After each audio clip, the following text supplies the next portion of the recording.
What if the drama unfolded not just on screen, but also behind the scenes, in court, on social media, and in unexpected ways? Mendeecees Harris, one of the most well-known individuals from Love and Hip Hop, didn't simply encounter legal issues based on what's currently trending online. As a result, he reportedly lost his place on the show. When rumors first surfaced that Mendeecees was being written out of Love and Hip Hop due to recent arrest chatter, fans were taken aback. However, it was more than simply the legal aspect that caused it to blow up. It was the public remarks made against him, particularly by Tamar Braxton, and the reasons why people believe it occurred. Because Tamar's HIV claims became viral at the same time as the arrest talk, many people are describing these claims as upsetting, contentious, and career-defining. Those are hardly insignificant claims. These are serious accusations that caused a stir in the LH fanbase, made headlines, and overloaded time. The plot takes a difficult turn at this point.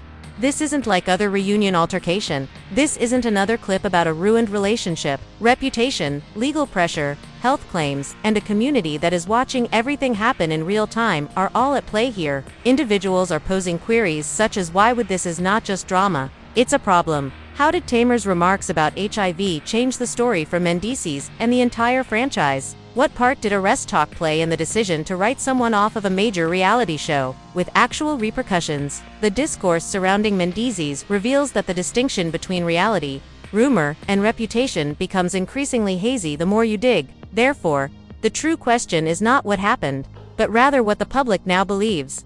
DIDN single quotes to start with a headline declaring someone had been expelled. Rather, it started how the majority of current reality TV controversies do, with fragmented footage, partial claims, and conjecture spreading more quickly than proof. Fans and analysts say the initial spark was the timing was crucial, since the show was already in production, and there was renewed conversation about arrests emerging online on a single breaking news incident, but discussion referencing prior legal history, current commitments, and if those issues were becoming incompatible with active filming. It's crucial to be clear that online discussion does not equate to an arrest announcement, and networks are particularly cautious when legal discussions jeopardize production timelines or advertiser comfort. In the reality TV environment, that kind of uncertainty alone can lead to internal decisions well before the public learns anything formal. What circulated was conversation, queries about whether legal issues could hinder travel, filming, or on-camera plots. Why? Because programs like Love and Hip Hop manage risk without waiting for verdicts.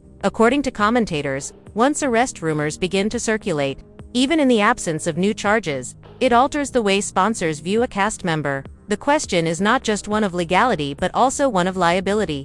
Will the cast member be able to present consistently? Will there be interruptions to filming? Will sequences need to be cut? Will episodes be postponed? Networks are more interested in those topics than internet discussions about justice. Fans noticed minor changes, less screen time, fewer promotional videos, and a conspicuous absence from specific groups as the arrest rumors spread. Then came the second wave commentator reactions. None of this was formally acknowledged, which just fueled speculation. In reality TV, an unexplained absence sometimes speaks louder than a statement. Social media posts, YouTube analysis, and panel discussions presented the situation as a possible turning point for the series, with some claiming that the program was shifting away from themes that were heavily reliant on legal issues and others speculating that producers were attempting to. At this point, the storyline wasn't about whether he was guilty or innocent, but rather about whether he was a risk the show didn't want at this time. This was done to prevent rehashing previous seasons where the legal difficulties took over the plot and overshadowed everything else. The distinction is important because reality TV is based on optics, rather than court timetables, and once a cast member is associated with legal ambiguity,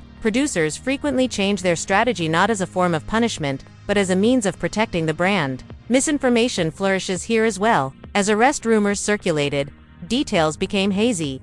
Old videos were uploaded without context, and historical events were reframed as present. The absence of a formal, thorough explanation left a gap, and it was vigorously filled online. Some fans thought it had been removed, others thought it had been suspended, and yet others thought nothing had happened. However, one thing remained constant: the discussion had gotten past production control. Usually, decisions are taken in silence at that point. Analysts say that even if there were no fresh arrests, the conversation might have been sufficient to bring about changes. In today's media, perception surpasses documentation. If a topic gains enough traction, networks react. Sometimes this paved the way for the subsequent events, as a new viral scandal intersected with the arrest chatter at its apex, one that took things from a legal concern to a crisis of reputation. That collision didn't cause the issue, it only made it worse. Before we get there, it's crucial to emphasize something clearly and appropriately. Industry behavior, circumstantial changes, and a sudden change in visibility that fans took as removal and interpretation when left unchecked are what exists instead of a definite public announcement that Mendeecees was formally thrown out due to an arrest. The audience was prepared to believe the worst. When the next controversy arose, since the narrative was already shaky and the ground had been loosened by discussion of arrests, we're probably already assessing risk, which leads us to the point at which the discussion shifted from legal history to health allegations, a class of claims that carry far more serious repercussions and necessitate far more caution. The tale took a much more perilous turn, one that had nothing to do with courtrooms and everything to do with health allegations. Just as the discourse surrounding arrest, chatter, and cast changes was coming to a close, that's when Tamar Braxton entered the picture. Videos of Tamar mentioning HIV in a more general conversation started to circulate online, and very instantly the internet did what it often does. It made connections between vaguely stated ideas, and context fell apart. Full conversations were replaced with sound bites, and before anybody could stop it, people started taking her statements as assertions rather than criticism, which is how the situation went from chaotic to explosive. Unlike romance rumors or legal conjecture, related allegations, especially those concerning HIV, carry shame, dread, and irreversible harm to one's reputation. Even an inferred association can be disastrous. And if those implications propagate online, it's almost impossible to rectify them. It's crucial to be honest and accountable in this situation. Tamar Braxton didn't publicly diagnose anyone or present medical papers. Instead, what went viral were interpretations of her statements rather than confirmed medical claims. However, interpretation is frequently sufficient in the court of public opinion. As the videos spread, followers started adding names. Comment sections became rife with presumptions, and for some viewers, speculation turned into certainty.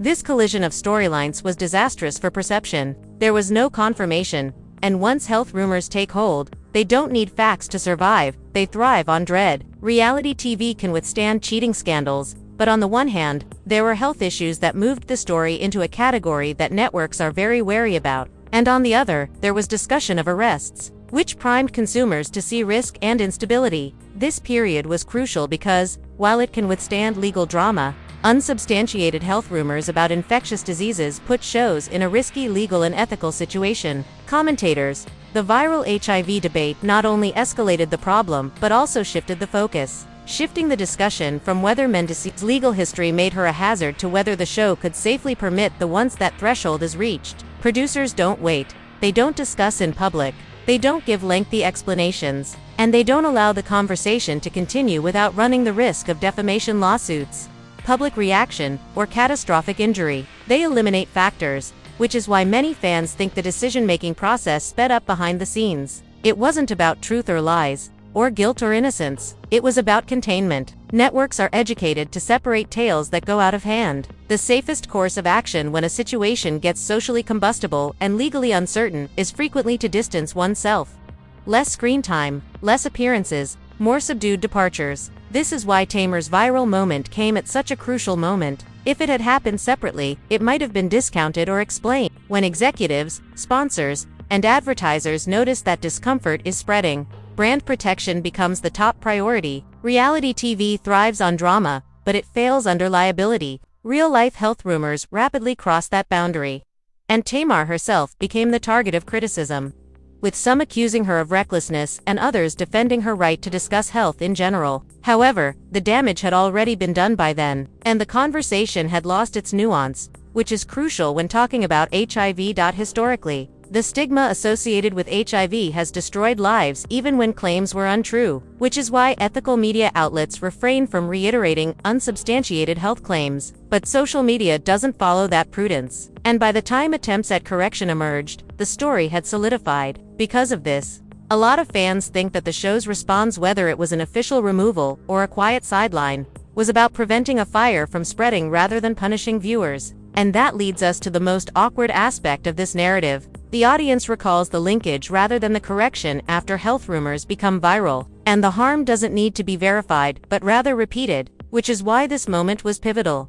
Point after the arrest talk and the viral health topic clashed. The question was not whether the statements were accurate, but rather if the show could survive the conversation itself. As the focus turned from what had happened to what had changed, fans were no longer only discussing rumors. Instead, they were keeping an eye out for clues. The small production decisions that frequently disclose more than any press statement ever could. Source of the question: did Mendeecees observe Harris discreetly leave Love and Hip Hop, or was he genuinely kicked out? In reality TV, those two things might seem nearly the same. Networks hardly have a real-time announcements of removals, and result management imply that changes are made before statements. Screen time is reduced before contracts are made public, and group scenes are reorganized. Fans started to see the signs. Confessions vanish. A cast member's participation becomes sporadic, then optional, then absent. And scenes where Mendeecees observes would typically appear had tighter framing. Promotional materials focused on other storylines, and conversations made indirect or no mention of him. While none of this shows a formal expulsion, it does imply distance, which is the industry's soft exit. Why go the quiet road rather than a public cut? Because quiet removals accomplish the exact opposite and allow attention to stray. Public cuts increase, generate legal challenges and rebuttals, and turn a risk management choice into a headline war, with arrest discussions spreading and health-related interpretations going viral. Some contend that this strategy makes sense in the current situation and that the network's goal should be to reduce exposure rather than spark controversy. Removing the distinction is important. Being quietly removed implies liability management, whereas being booted out implies misconduct. This variable lowers risk without verifying any charge. From the point of view of production, culpability is not about the truth, but rather about what the audience links with the brand. And the safest course of action is to minimize that association once it becomes uncomfortable. This does not require a verdict. It needs a prediction. Fans also mentioned time, pointing out that the changes seemed to occur soon after the viral moment, indicating reaction rather than chance. In entertainment, speed aside from the issue of contractual mechanics, reality TV contracts are flexible. Appearances can be paused, options may be denied, and storylines can be changed. This frequently indicates urgency, an attempt to get ahead of a narrative before it develops.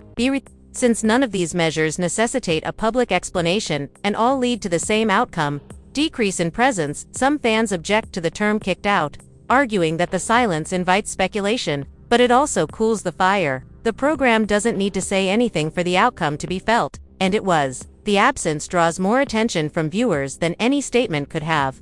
It oversimplifies a process that is nearly always discreet and strategic. Another layer here confuses the visual precedent. The network avoids reinforcing reports it cannot verify or responsibly host, and the rumor cycle loses oxygen in the absence of new footage. Love and Hip Hop have a track record of modifying cast visibility in reaction to controversy, sometimes in a temporary or permanent manner. Often, the program lets time do the talking, and if interest wanes, a comeback becomes feasible. This method maintains flexibility and is consistent with how networks handle circumstances involving unsubstantiated health conversations. If it doesn't, the exit solidifies, even if no one made a direct claim.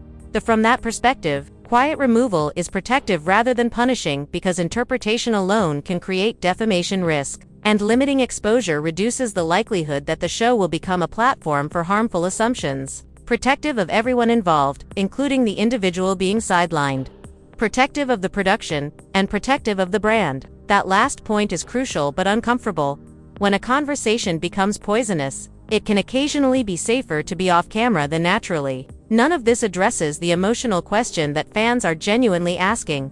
Was it fair? Fairness in reality. Silence can avoid distance can prevent escalation. TV is complex. It is not a court. It does not decide what is true. Instead, it manages risk and narratives. And when to high-risk narratives legal discourse and health interpretations converge, the safest narrative is frequently none at all. The indications suggest that Mendeecees was quietly removed, but there is no public confirmation that he was forced out. The signs suggest that his exposure was intentionally restricted, and in this market, that distinction is crucial because the lack of in other words, when a story stops being entertainment and turns into a risk, reality TV protects itself by releasing a statement that indicates the choice was made in a way that avoids making things worse quietly, deliberately, and without inciting another viral cycle. This wasn't simply another convoluted plot or tense reunion moment. After the viral videos and interpretations became viral, the incident crossed a barrier that reality TV rarely handles well: stigma tied to health. The backlash quickly intensified because it turned into a discussion that touched on fear, false information, and irreversible harm to one's reputation. Health rumors, particularly those regarding HIV, have historical weight that few other accusations do. Not impartial, they cause fear, condemnation, and presumptions that persist even after statements are later retracted or clarified.